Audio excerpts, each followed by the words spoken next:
you the formal British way to eat a chicken Kiev or chicken Kiev.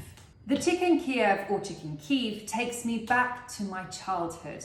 I remember eating this a lot as a young girl, and it has nostalgic and familial memories for me when I eat it. The dish is made from chicken fillet, pounded and rolled around butter, typically with a garlic filling. The history of the dish is not particularly well documented.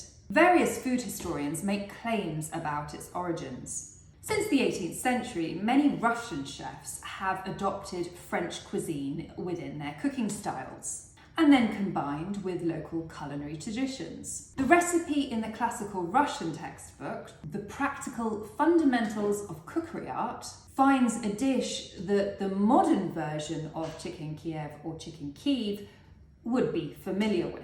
Oral tradition in Kiev attributes the tradition of the cutlet to the restaurant of the Continental Hotel in Kiev in the early 20th century. These early dishes were found in Cookery Digest recipes. In the United States, you may find the butter and garlic replaced with herbs and blue cheese. This dish was first introduced in Britain in 1979 and was Marks & Spencer's, or M&S, first ready-made meal. It remains a popular home dish for the British cuisine and can sometimes be found in restaurants. It is unlikely that you would be served chicken Kiev in a formal British setting, but if you were, I'm going to show you how best to approach eating it. One would use a knife and fork.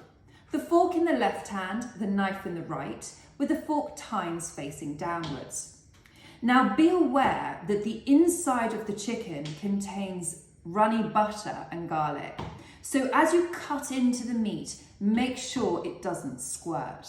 I place the fork and spear the meat.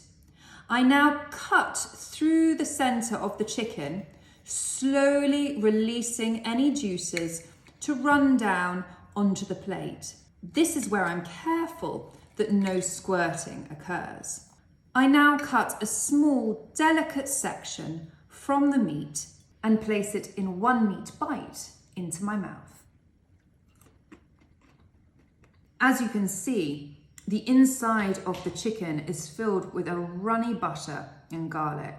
So as you know, I'm intolerant to garlic, so I'm not going to eat too much of this, although I absolutely love this dish. As I said, it takes me back to my childhood and it makes me very happy. Have you ever tried this dish? Let me know in the comments below.